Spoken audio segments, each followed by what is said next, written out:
ಬನ್ನಿ ದಯವಿಟ್ಟು ಸಿನಿಮಾ ನೋಡಿ. ಇಲ್ಲ ಏನಂದ್ರೆ ಸಿನಿಮಾ ತುಂಬ ನೈಜ ಜೀವನಕ್ಕೆ ತುಂಬ ಹತ್ತಿರವಾದಂತಹ ಪಾತ್ರಗಳು, ಎಲ್ಲ ಪಾತ್ರಗಳು ಕೂಡ. ಅಂದರೆ ಹೀರೋ ಹೀರೋಯಿನ್ ಅಂದರೆ ಕೆಲವೊಂದು ಅಂದರೆ ಅನ್ರಿಯಲಿಸ್ಟಿಕ್ ಥಿಂಗ್ಸ್ನ ನಾವು ಯೂಶಲಿ ತುರ್ಕೋದಕ್ಕೆ ಪ್ರಯತ್ನ ಮಾಡಿರ್ತೀವಿ. ಆದರೆ ಈ ಕಥೆಯಲ್ಲಿ ಎಲ್ಲ ನೈಜವಾಗಿಯೇ ನಡೆಯುವಂಥ ಪಾತ್ರಗಳು. ಅದು ನನ್ನ ಒಬ್ಬಳು ಪಾತ್ರ ಅಂತಲ್ಲ, ಪ್ರತಿಯೊಂದು ಪಾತ್ರ ಕೂಡ ಅದೇ ರೀತಿ ಇದೆ. ಸೊ ಅದು ಬಹುಶಃ ಆಡಿಯನ್ಸ್ಗೆ ಅವರು ಕನೆಕ್ಟ್ ಆಗೋದಕ್ಕೆ ಸಹಾಯ ಆಗುತ್ತೆ ಅಂತ ಅಂದ್ಕೊಂಡಿದ್ದೀನಿ. ಸೊ ಎಲ್ಲರೂ ಬಂದು ಸಿನಿಮಾ ನೋಡಿ ಇಷ್ಟ ಆದರೆ ಬೇರೆಯವ್ರಿಗೂ ಹೇಳಿ.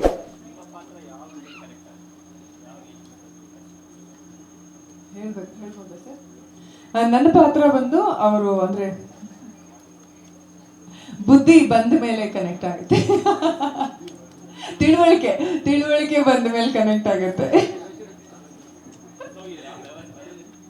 ಅಲ್ಲ ಫಸ್ಟಿಗೆ ಆಡು ಭಾಷೆಲಿ ಬುದ್ಧಿ ಬಂದ ಮೇಲೆ ಅಂದ್ಬಿಟ್ರು, ಸರ್ ಬುದ್ಧಿನಾ ಅಂತಂದ್ರು. ಅದಕ್ಕೆ ಮತ್ತೆ ಆಡು ಭಾಷೆಯಿಂದ ಸ್ವಲ್ಪ ಗ್ರಾಮೆಟಿಕಲ್ಗೆ ಹೋದೆ, ತಿಳುವಳಿಕೆ ಅಂತ.